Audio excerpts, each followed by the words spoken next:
Hey everybody, welcome back to the Sarah Show. I'm Chris, got Joe. Paul's somewhere out there, so yeah, Somewhere I was thinking out about that song. there. Oh boy, hey, I don't know we're trying to do some different stuff tonight. Man, Joe, I gotta give credit. A podcast I like a lot is the Things I Learned Last Night podcast with Christian comedian Jeremiah Myers. They do a lot of talk about historical events, and they shared on one of their podcasts the 1904 Olympic Marathon. And I'm like, I'm not really into marathons, racing. Why would I care? But Joe, I'm going to go through this story with you. One of hmm the weirdest races in not just Olympic, but probably human history. I can't think of that many human races that went this weird. So, are you an Olympic guy? Do you like the Olympics all? Do you watch them? Do you like reading about them? I like reading about them. I try to follow them. I usually don't end up watching a whole lot of them. I don't know. It's just any type of track and field type of thing. I was like, I don't mind watching highlights, but I don't want to just sit around watching some dude going around in circles. So I'm also not a fan of NASCAR. So like, yeah, I don't usually dig on that kind of activity, but I'm always interested to see what how nations stack up against one another, and I'm always intrigued, much like watching the World Cup, how some of the larger industrialized nations, where there are more and more people to choose from who can train and get ready for this kind of thing, still struggle against countries where there are so few people. I don't know how they have enough people to have people in every event. As a kid, my parents gave me a big coffee table book with Olympic history, and they kind of went into detail about the ancient games where people were naked running around and stuff. Sure. And there's a couple pages in each Summer and Winter Olympics, and it got me intrigued. Now, I think my interest in the Olympics have waned over the years, but that book kind of gave some interesting stories about Olympics in the past. I don't remember reading this story, but I got to share it with you. 1904, I think the first Olympics were in ancient Greece in 1896 when they brought back for the current time. They went to Paris in 1900, and 1904, first time in America, it was St. Louis, and I believe it was at the World's Fair. The World's Fair used to be a big thing. I'm not even sure if they do the World's Fair anymore. Do you know? I don't know. Yeah, that used to be a huge deal. Well, in 1904, the World's Fair was in St. Louis, and the first Olympics held in the USA were tied into the event. So, man, lots of stuff going on at the same time. And they hmm said, in 1900, I guess there was a little bit more grandeur happening, a lot of big stuff, or the inaugural modern Olympics, because they kind of went back to Greece where they had the ancient games on there. So, yeah, I guess St. Louis, when you try to mix a Olympics and a World's Fair, it kind of you lose a little bit of the fun and the thrill, I guess. So they got to the marathon race, and there were some runners that ran in the Boston Marathon, but there was a lot of collection of middle distance specialists, distance running novelists, people who've never attempted anything like a marathon in their lives before. So you think now, even in some of the smaller countries, there's big Olympic trials. Even in a real small country, these guys are going through, preparation, Olympic trials and everything. Here it sounds like you just sign up. Like if, it'd be like you and I signing up for the local 5K. You just sign up and you're there. But instead of just being a local 5K, it's the freaking Olympics. If you win, you win a gold medal. How crazy is that? Were the medals even gold at the time? I, I don't think the story says, but that's kind of interesting too. I mean, I'm sure the gold medals look a lot different than they did today, right? Yeah. So let's look at some of these runners. From Cuba, Felix Carnajal. You think when you race, you got some type of shorts on, like a tank top, t-shirt, whatever the case might be. This guy had long trousers, a white shirt, and walking shoes. That's not cool. Well, I mean, you wouldn't think so in a modern marathon race, but yeah, it was pretty clear that these people were not prepared for what it was that they were about to do. Definitely. And again, long trousers. I don't know. My dad used to be really against shorts, so he didn't want me wearing shorts and all. But hey, when you're in an athletic competition, like a marathon or playing basketball or even being outside in the summer, the long trousers just don't work. I mean, come on. I remember I wanted to play basketball. It was on Wednesday night at church night. My dad didn't want to do that. So he said, well, if you're going to practice basketball, you got to wear dress pants. So in sixth grade, this is my first attempt to get into the system so I can play high school basketball for my school growing up. And I didn't make it because while everyone else was wearing cool, stylish shorts, I was wearing dress pants. How horrible is that? That's not great. That's not a good look. Very not good look. And I think what should have happened is I needed to have a friend or someone take pity on me and do something. Well, there's a fellow competitor for old Felix Carnivajal who cuts off the trousers at the knees to make it easier for him to race. I'm not sure if he even asked the guy. He just kind of got scissors out, cut off the trousers, and says, hey, you're good to go. Well, that's kind. I had to have been somebody who had done this before, because you're just looking at this dude wearing long trousers and go, oh, no, this isn't going to work. Did he have to ask permission? I hope he did. I mean, is that – I mean, I'm not a fight guy, but that's got to be weird, though. I mean, imagine you were at the restaurant or a movie or wherever with your family, and someone's like, man, he's wearing trousers. He shouldn't be wearing trousers. I'm going to cut them off. I mean – I hope he asked for permission. I mean, if some dude came and starts cutting at your pants, you'd probably give him a weird look, right? I would think so. Yeah, like randomly starts cutting. Hey, man, here we go. It's like I think of my dad told me, I guess it used to be a thing where they have these steakhouses where they say, don't wear a tie, because if you wear a tie, we're going to cut it off. But that was kind of the shtick. Everybody knew it. Sometimes people wore a tie on purpose just to get it cut off. But when you're getting your pants cut off by random, I know the guy had good intentions because he didn't want the guy to run in his big trousers. But that's got to be a little irksome if someone just cuts your pants off. Unless they had that conversation. Yeah, you would hope that would happen.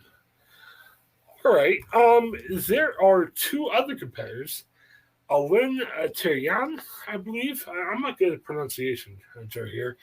And Jan Masciani. They were members of the South African Tswana tribe. They were in the St. Louis because of the World Fair. And it was interesting. This is actually a good thing. They became the first Black Africans to compete in the modern Olympic Games. So this is a good thing.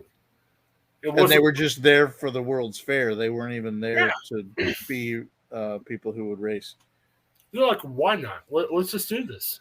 So, all right. It was a tough race. Lots of heat, unpaved course, lots of dust in the thick air. And, you're running, and it's hard to breathe when you got that happen. Get this, too. I don't watch that many marathons, but when I see the marathon, it seems like there's a lot of water stops because it's tough. One water stop in the whole race. How about that? 12 miles in. 12 miles of running before you got any water. I walk upstairs, I need some water, so it's got to be tough. Right? Yeah, that's what I'm thinking. It's like I'm drinking water all day long, so because I just get parched, so I can't imagine running 12 miles before you get any water.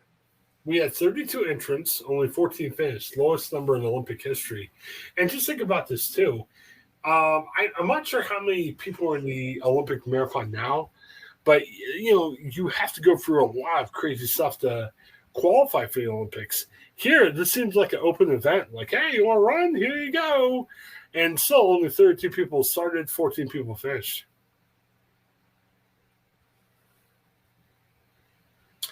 The winner, Joe, Fred Lawrence. I'm sure you wouldn't have guessed that. He's an American distance runner. He went on to win the Boston Marathon a year later. But what happened? But Yes, the winner's trophy. President Roosevelt was in office at that time, and Alice Roosevelt. I'm not sure how old Alice was, but she was presenting the winner's trophy, which is kind of cool. And a member of the public was indignant and said, Lourdes is an imposter. Kind of interesting because, back then, I mean, only a trophy got photographed. So, like, now you can, bring up tape from the broadcast of the marathon. Very interesting to see how they did that. But here's what happened. At the 9-mile mark, 3 miles away from the first and only water stop, Lourdes had cramps.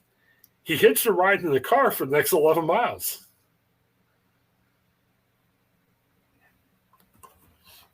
Well, I mean, that's one way to do it. Didn't they do that on The Office when they were doing their charity fun run for the cure for rabies? Yes. Did The Office steal from there was a couple people got into a car and just drove to the end. And, he ran the last couple miles. So he ran. It wasn't like he rode the whole time. And now he's saying he wanted to claim after it got found out. He said, I only finished as a joke. I never intended to keep up the charade. I don't know, man. Is that a good excuse for cheating today? Like, think about the baseball guys who allegedly did steroids. Once they say, hey, it was a joke. I only took steroids as a joke. Never tend to keep it up. I'm good. Maybe that would have worked as an excuse. No. Okay. Unacceptable, Lours. Well, let's go back to the Cuba guy. Yes, Felix Carajal. He was trotting at a reasonable pace. He was hungry, so he went to an orchard, snacked on some apples. The apples were rotten, stomach cramps. He lied by the side of the road, and he proceeded to take a nap. He still finished fourth. What about that? Well, not that many people finished, so I guess taking a nap somewhere in the middle was a good idea. And look at that. I mean, I'm sure he felt better after his nap. But still, I mean, he ate rotten apples. I'm sure he was still a little grumbly in the tummy. And he finished up. He was fourth. He was also running in dress shorts. Yes. Yeah, remember, that was the guy that got his pants cut off. Kind of an eventful day for old Felix. And then you've got William Garcia from California. Obviously rough conditions of the race. He gulped down so much dust from the country roads, he suffered a near fatal stomach hemorrhage. And I've heard that happens. On a serious note, I think in Iraq, the first war, there was like a CNN correspondent that literally died from something similar. Like he was on some type of like a vehicle, like a Jeep or something, and you're in the desert, and you can consume too much sand and stuff. So that's probably why they don't do this on country roads anymore. Yes. Like stay in the city.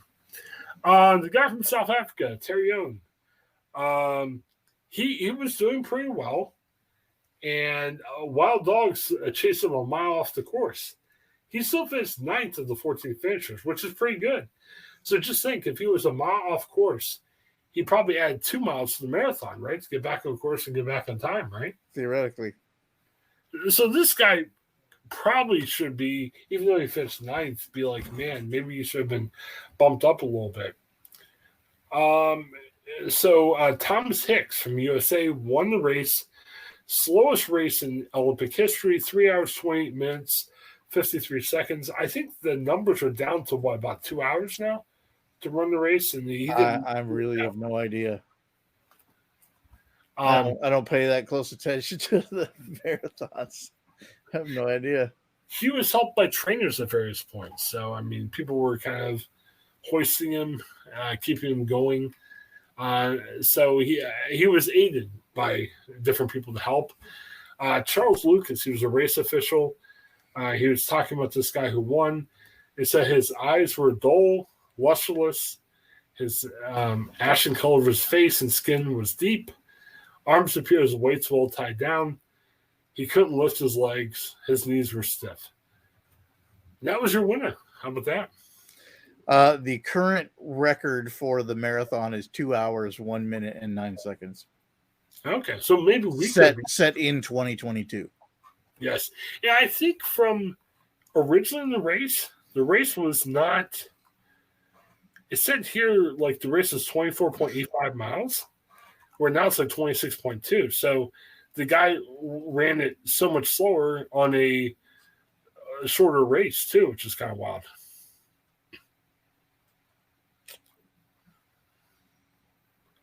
This is a weird run. Yes.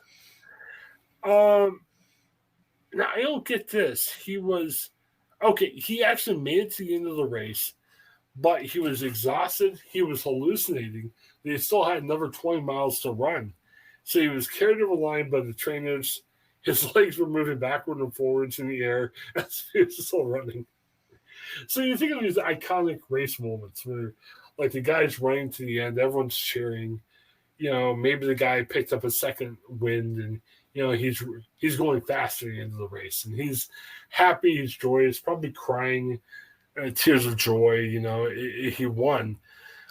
This guy was carried by trainers, and his legs were kind of going in circles. He thought he was still running. He thought he still had 20 miles to go. And this was the winner. This wasn't like the guy who finished last that was a beacon of courage. This is your winner. And the guy's like hallucinating. Oh, I still got more to run. I'm still running. I'm still going. It's like a cartoon. Yes. I wonder now, obviously it's not the broadcast back then, but if there was a broadcast, what would that interview be like? You know, I still got 20 miles. I don't know what I did, you know, and stuff. Oh, I don't know. What a weird race. Are you more apt to follow the marathons when you hear that the marathons have gone like this? Well, I saw a thing recently where somebody was making the point that it would be more interesting. The Olympic Games would be more interesting if there was at least one entrant in every category who had zero training whatsoever. Oh, yeah. That we could then appreciate the high quality of a 2 hour time on the race if a untrained person also had to run, and if they were attacked by wild dogs in the middle of the race, that would also be more exciting. Yeah, I mean, it would if the entire Olympics operated a little bit more like American Gladiator. Yeah, I think that'd be. There's not enough defense in Olympic sports. Have a rotten apple orchard partway through. I mean, I think that's you have to navigate it. We're not giving you water. So do you want these apples? Think about it. Yes. And they're like, all right. How do you like these apples? All right. Well, here's the outcome. You know, kind of some of the things.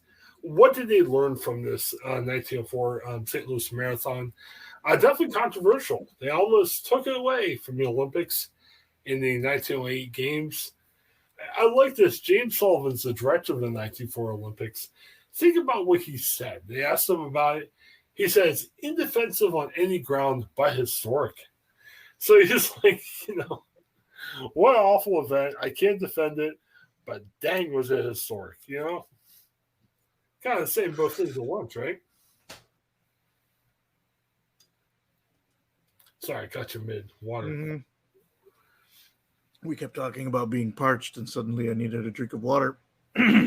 So it's like, I can't defend this. This is horrible. But, man, this was historic, you know? I mean... Kind of like if you start World War III. Say whoever starts World War III does it very controversially. Like they hasn't even done World War I at this point.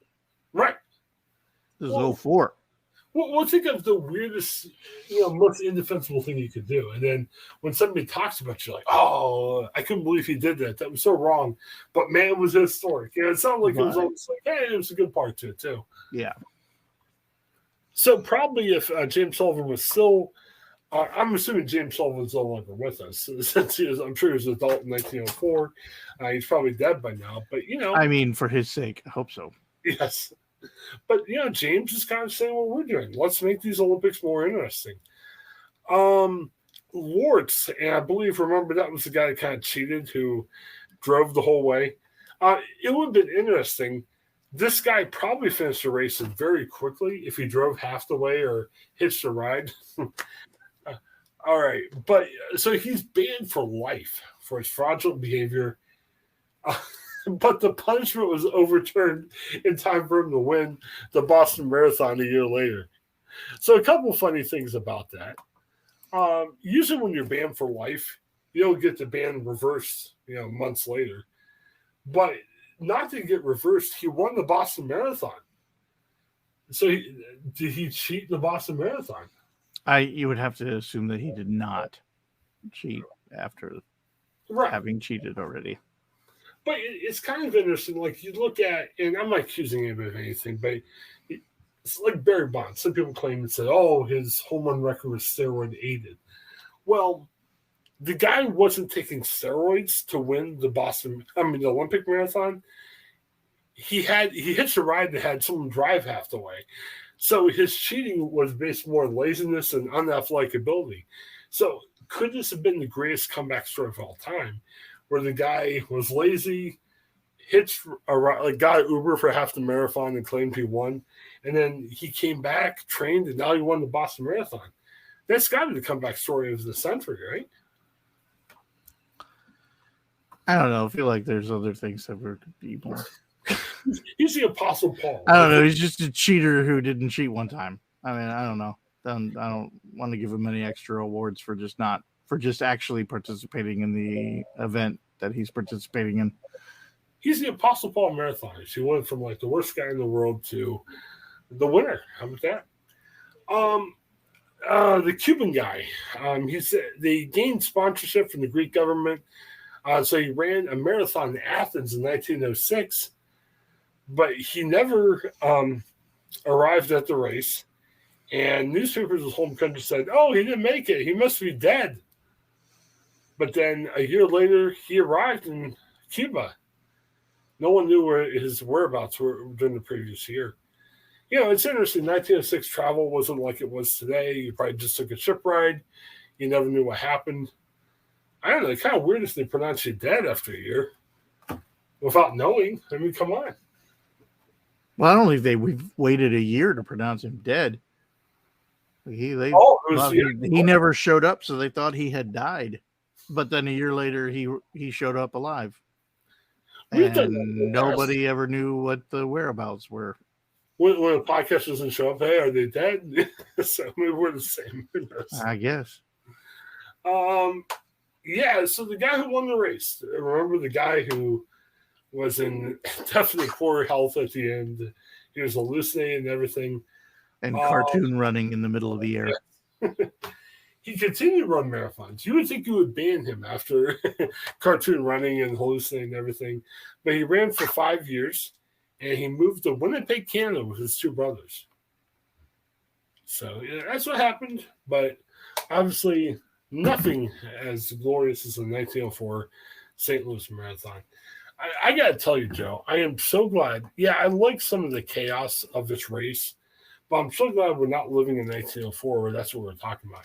Can you imagine being a sports podcast in 1904 where we're like, yeah, let's talk about this race? Kind of weird, but this is sports at the time. It would be a radio program, and I think we'd all have to be using accents like this, see? And I don't think you were as critical at that time, right? Like, we would be like, oh, what a horrifying race. We're probably like, oh, it's racing. This is what happened. Right. It wouldn't be like the broadcast of the Hindenburg or something. Yes. Oh, the humanity. Well, I'm sure some people said it was like, oh, humanity after doing that race. So, I don't know. All right. Anything else going on for you, Joe? No. I am. Long day, a good day. Like I said, first day in the office for like 5 years, which was strange, but we survived. Any advice for me just in being in an office? I mean, you're in an office, right? With your school. I mean, it's not your principal office. It's a little different because it's in classrooms, not. I mean, I have an office, but it's also an office without any windows. Are you in a cubicle or are you in an actual office? We have a newsroom, which is kind of big, but we have kind of like it's a room that's a step up. So we help anchors and reporters there. So they kind of come up to us, hey, can you help me with this and everything? So it's not really an office. It's kind of like our own area. There's a little bit of a separated part, but it's definitely available to everybody else. And I got to tell you, too, I mean, thankfully, we're kind of past the worst of COVID, at least hopefully. Mm-hmm. But, man, it's weird to be in the office of a lot of people after you're so used to working from home. Mm-hmm. Like my previous job where I worked from home, there was a lot of meetings, but they're all video meetings and everything. So you just kind of, just made sure you got there in time and everything. Kind of weird, man. You're in with a lot of people, but it's good, man. It was good. So. Yeah, that's going to be a completely different experience. I mean, you may want to, for a little while, continue to wear a mask. I was thinking that, and it was interesting. Some people in the office still wear a mask, and when they go out on assignment, they wear a mask when they're on assignment. So, I got to tell you, I think there's like 4 shots now that most people have. I have 3 of them. Mm-hmm. The 4th shot I haven't gotten yet, and I'll be honest. Here's my concern, and I'm going to. Well, I'll put it this way: I don't want to get too much in the current events issues. Last shot I had a weird reaction to it, and yeah, the appropriate answer is obviously, getting very sick from COVID is a lot worse than having a weird reaction to it. But I got to get over that. But to be honest, since I'm out in public more. I think it's a good excuse to get the shot. So, I don't know. Oh, stay safe out there. That's what we'll say. We're not going to get in any big discussions about if having a shot's right or not. But, no, it's good to do. And I kind of put it off because I was working remotely for a while. But I think the more I'm around people that are around other people, I think it's not a bad idea at all. So, all right. So, that's it. I'm obviously a lot of podcasts. We put out podcasts each day. Check that out. Also, too, we're kind of shifting away a little bit from Ohio news. My main gig now is I'm working for a Ohio publication, so we will share Ohio news on our social media sites. So, yeah, check that out.